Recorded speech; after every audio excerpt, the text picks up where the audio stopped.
Cumprimento os irmãos desta amada, linda e abençoadíssima igreja com a paz do Senhor.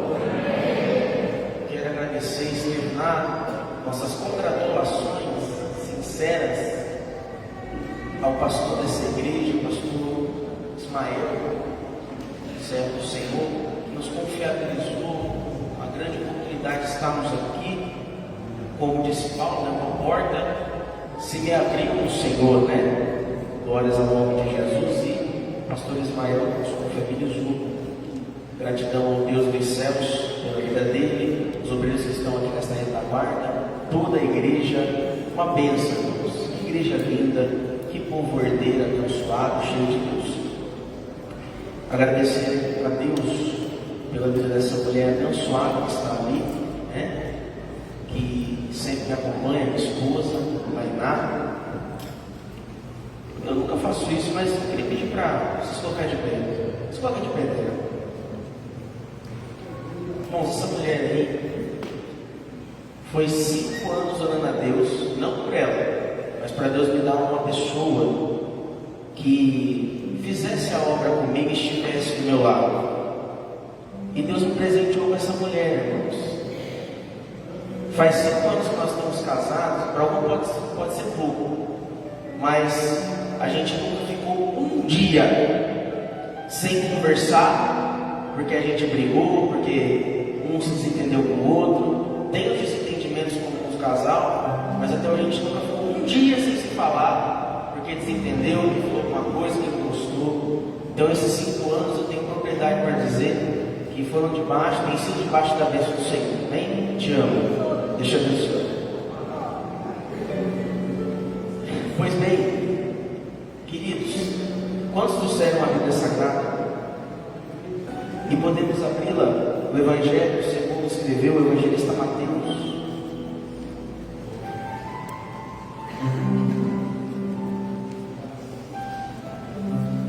Aleluia, Senhor. Estou totalmente dirigido, irmãos, totalmente conduzido pelo Espírito Santo de Deus. Glórias ao nome de Jesus. Sim, nós não fazemos nada.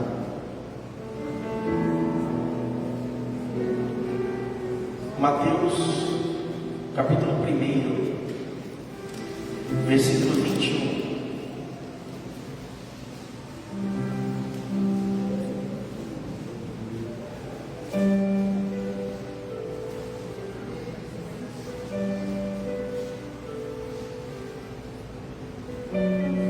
Vamos encontrar de um amém? Está escrito assim: e ela dará à luz um filho, e lhe porás o nome Jesus, porque ele salvará o seu povo dos seus pecados. Amém. Glórias a Deus. Queridos, estamos diante de um texto escrito pelo evangelista Mateus, que nos relata quando um anjo do Senhor conversa com José e dá a ele a diretriz, dirige-o a que ele permaneça, esteja ao lado de Maria, porque aquele que seria gerado de Maria seria o Santo de Deus, seria o Santo que Deus enviou para a terra. E neste texto em particular, o anjo disse qual seria o nome deste Santo de Deus, o nome desse Messias enviado por Deus. Interessante é que o nome Jesus não veio da terra. É bem verdade que Jesus é uma tradução do hebraico, o nome é Yeshua, né? Esse nome, ele não veio da terra, mas ele foi dado por Deus a José e Maria. E o anjo, quando dá a José a diretriz do nome do Messias, que aqui estava em enfoque, ou está em enfoque nessa passagem, Ele diz: você porá o nome de Jesus. Por quê? Esse porquê é uma explicação. O anjo está explicando alguma coisa para José. E o porquê é: ele salvará o seu povo dos seus pecados. Ou seja, aqui o anjo, ele está dizendo qual nome o Messias deveria receber. Mas não somente isso, o anjo explica o porquê o Messias deveria receber esse nome. Ou seja, nós entendemos aqui que o nome Jesus, ele revela um propósito de Deus para o nascimento de Cristo. O nome Jesus, ele revela a finalidade da sua vinda para a terra. Ele se chamará Jesus porque ele salvará o seu povo dos seus pecados. E é com base nisso que eu quero pregar essa palavra nessa noite, no tema, o propósito do Salvador. Repetindo, o propósito do Salvador. Sem mais delongas, irmãos, entremos na palavra propósito. A palavra propósito significa aquilo que se busca alcançar, objetivo, finalidade. No dicionário, o significado da palavra propósito é esse. Então, quando nós falamos sobre o propósito do Salvador, nós temos que deixar bem claro, primeiramente, uma coisa: Deus, desde o princípio da criação de todas as coisas, nunca fez nada sem propósito. E isso nos é revelado na Bíblia Sagrada. Quando nós olhamos para o ato da criação, nós vamos ver que Deus, ele diz: haja luz, e houve luz. Mas Deus não apenas ordenou que houvesse luz, Deus deu nome à luz e chamou de dia. Fez separação entre a luz e as trevas.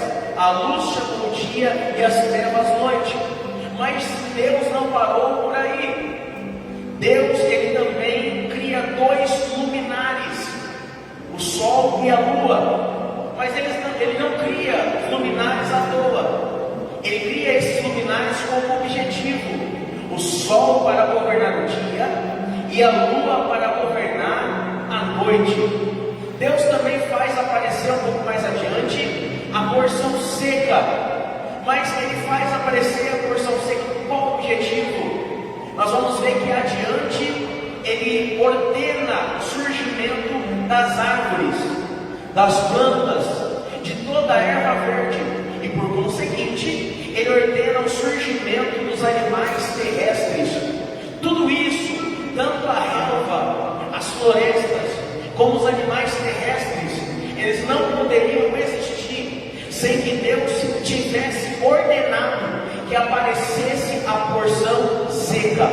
Logo, nós entendemos que Deus fez tudo com um objetivo. Glórias ao nome do Senhor. Nós vemos isso também, como foi tratado na lição da escola bíblica dominical. Quem esteve aqui na escola bíblica dominical aprendeu sobre uma lição muito importante, que tratou a respeito de um assunto que está aí na mídia e que gera muita polêmica, e que muitos de nós não sabemos como falar sobre esse assunto, não temos argumentos. Muitos de nós não sabemos ainda nos posicionar sobre isso de forma correta e bíblica.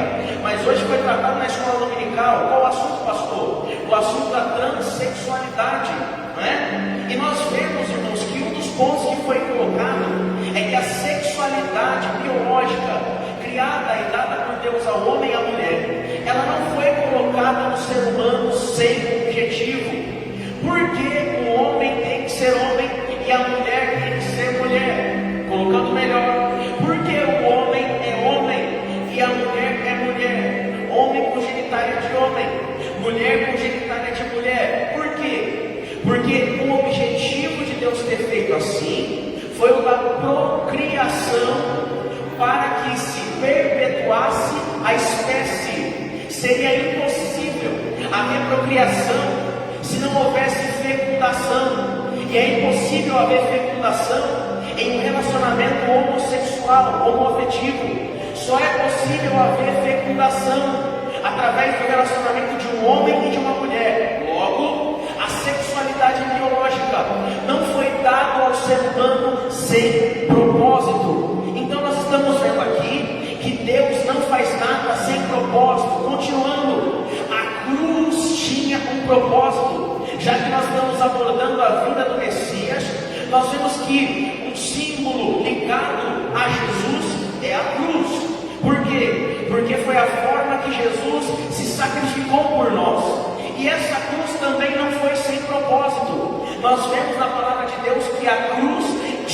propósito.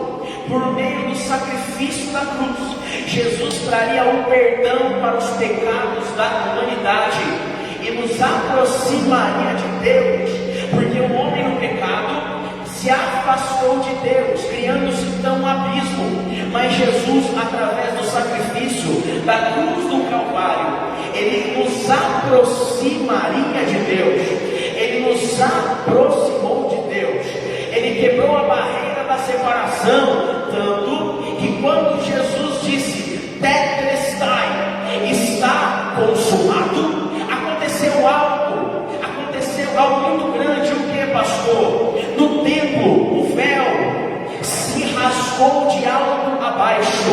Por quê? Porque agora nós não precisamos mais de sacrifício de animais para nos aproximar de Deus.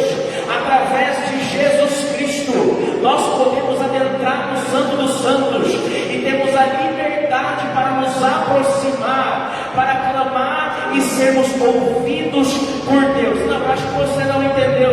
O que eu estou dizendo aqui, através do sacrifício da cruz, eu e você que estávamos perdidos, sem Deus, sem salvação, agora temos liberdade para entrar na presença dEle, e Ele derrama da sua presença sobre nós, da sua glória sobre nós, do seu poder sobre nós. Não precisamos de nenhum mediador, porque Jesus Cristo é o único mediador entre Deus e o homem.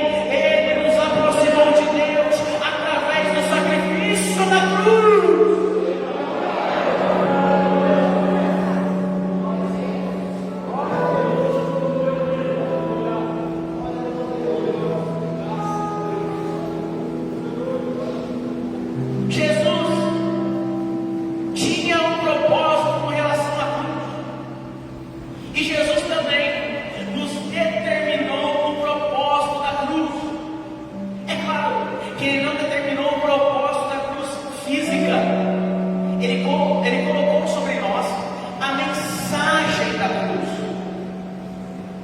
E nós encontramos essa mensagem, irmãos,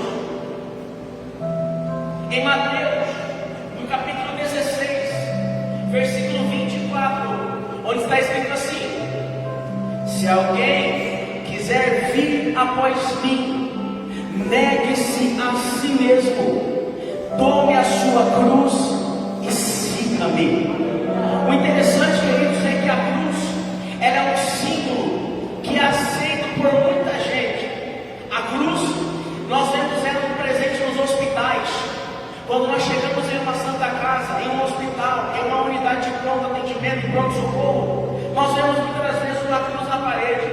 Quando nós entramos no ambulatório, no consultório médico, nós vemos uma cruz na parede, ou um quadro de Jesus crucificado, ou um quadro de uma cruz, uma ilustração de uma cruz. Muitas pessoas carregam cruzes no pescoço, muitas pessoas carregam uma cruz em cima da Bíblia. Então a cruz é um símbolo aceito por muitas pessoas. Por quê? Porque a cruz fala de alguém que se sacrificou por nós, ou seja, o Messias que se deu em sacrifício por nós, que não merecíamos esse sacrifício, um sacrifício de perdão, um sacrifício de salvação. Porém, quando nós tiramos a cruz de ser meramente um símbolo e explicamos o seu significado, ela se torna ofensiva para muitas pessoas. Por quê? Porque a cruz, ela não só nos dá uma mensagem de que tem alguém poderoso para nos salvar, para nos dar vida, para nos perdoar. A cruz, ela nos ensina que o caminho para que nós tenhamos essa vida é sim pela graça de Deus, mas só que se nós quisermos andar nesse caminho, nós temos que negar a nós mesmos. A cruz, ela se torna uma ofensa para muitas pessoas, porque através da cruz nós temos o entendimento de que nós não somos bons, por originalidade nós somos pecadores, e como pecadores nós somos inclinados a atender aos desejos da nossa natureza humana, e portanto nós não conseguimos fazer o bem sem a palavra de Deus, sem a presença do Espírito Santo em nossa vida. É por isso que muita gente se ofende com a cruz, porque a cruz ela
que ele fosse para Jerusalém, que ele se entregasse por nós, ele seria rejeitado pelos anciãos, ele seria desprezado pelo povo daquela geração, e ele iria morrer de forma truculenta. Quando Jesus diz isso, Pedro repreende a Jesus. Pedro chama Jesus de lado e começa a repreendê-lo, dizendo: tem misericórdia de ti mesmo. O que isso mostra, pastor? Que muitas vezes as nossas motivações, elas podem ser boas, mas se elas não estiverem alinhadas com a mensagem da cruz, elas estão andando na contramão dos propósitos de Deus. Qual era a motivação de Pedro para ele repreender a Jesus? Pedro queria, irmãos, preservar a integridade física de Jesus. Pedro queria preservar a Jesus de um modo geral. Porém, Pedro não entendia que a cruz para Jesus não era uma opção, a cruz não era uma sugestão, a cruz era necessária. Ele precisava morrer por nós, ele precisava pagar o preço por nós, ele precisava se sacrificar pelos nossos pecados. Então, por conta de não entender os propósitos de Deus, por conta de rejeitar a mensagem da cruz, Pedro é reprovado por Jesus. Você pode até achar que a sua motivação é boa, nós podemos até achar que a nossa motivação é boa, mas se nós não agirmos de acordo com a mensagem da cruz, nós estamos emprestando as nossas atitudes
Pedro abraçaria, agarraria Jesus, dizia: mestre, eu estou contigo.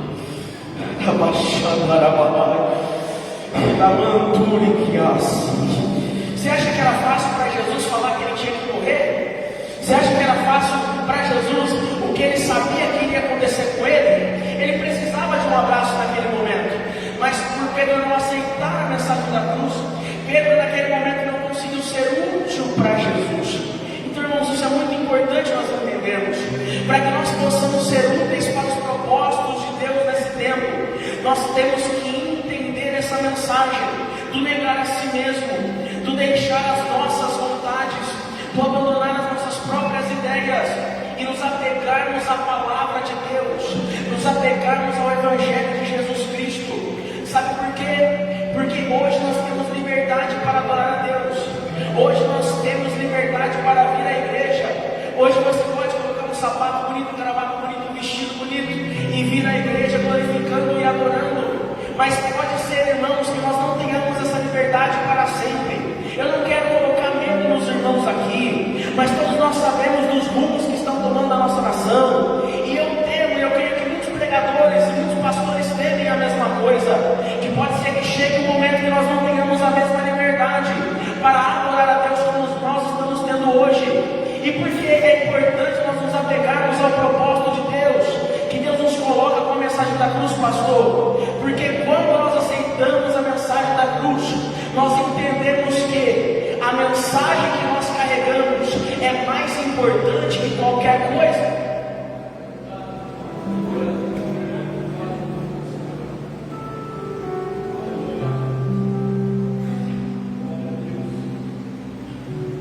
Os apóstolos entenderam isso.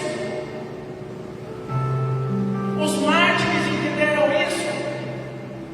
Nós somos produto de um sangue de pessoas que negaram a si mesmo até a morte.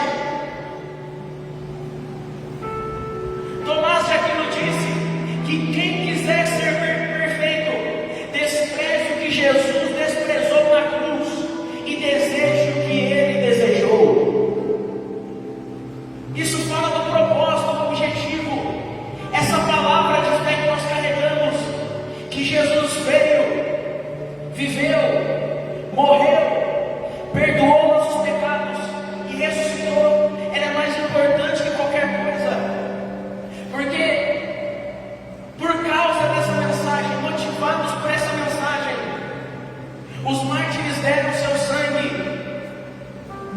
Nós vemos que Policarpo, na tradição extra-bíblica, diz que Policarpo, bispo de Esmirna, ele com 86 anos de idade, em um momento de oração, Deus revelou a ele que dali 3 dias ele seria martirizado. Eu quero que os irmãos parem para pensar sobre isso. Um homem de 86 anos, 3 dias depois desencadeia uma perseguição terrível, e ele é levado para diante de uma fogueira. E os seus algozes insistiam que ele abandonasse o Evangelho, que ele negasse a Jesus. Mas ele disse com convicção nos olhos e na mente: eu sirvo ao Senhor há 86 anos, e Ele nunca fez mal para mim. Acenda logo essa fogueira, porque esse fogo que você vai acender aí, ele queima por um tempo, mas ele se apaga. Porém existe um fogo que queima pela eternidade. É como se Policarpo estivesse dizendo: e por esse fogo eu não vou passar, porque eu estou indo ao encontro de Jesus. O que você está preparado para renunciar em prol do propósito de Deus? Você está preparado para ser criticado no seu trabalho? Você está preparado para as pessoas virarem as costas para você? Você está preparado para passar pelo isolamento como Jesus passou, como Elias passou, como os profetas passaram? Você está preparado para ser julgado, criticado? Por que isso, pastor? Porque a palavra de Deus, ela nos dá o caminho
Até onde vai o nosso nível de renúncia?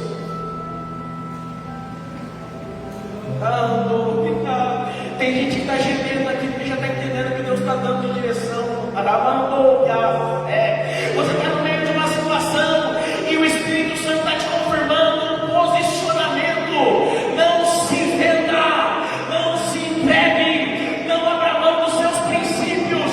Você não é crente por causa do Belém, por causa do ministério, porque é pastor ou pregador ou cantor ou coisa assim. Você é cristão porque Jesus morreu por você, se entregou por você, pagou o preço de sangue, e isso não tem nada que mude.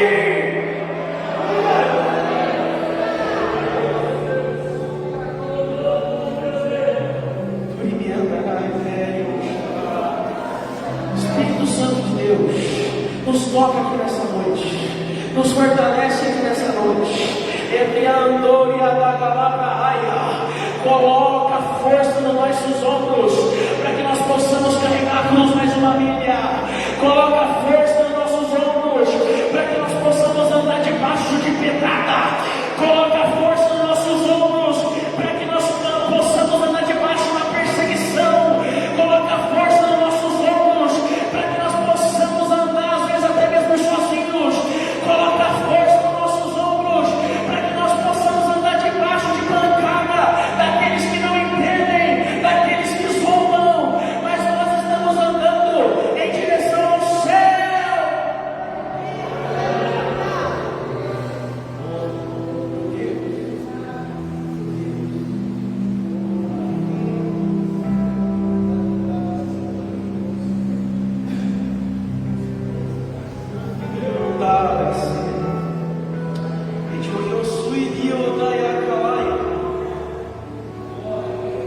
Quem pode cantar comigo isso aqui?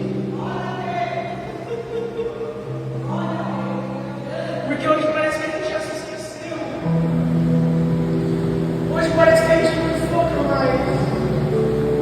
Mas os nossos pais, os nossos avós, eles sabiam da importância. Porque foram eles que cantaram isso, foram eles que fizeram essas composições. Quem pode cantar comigo?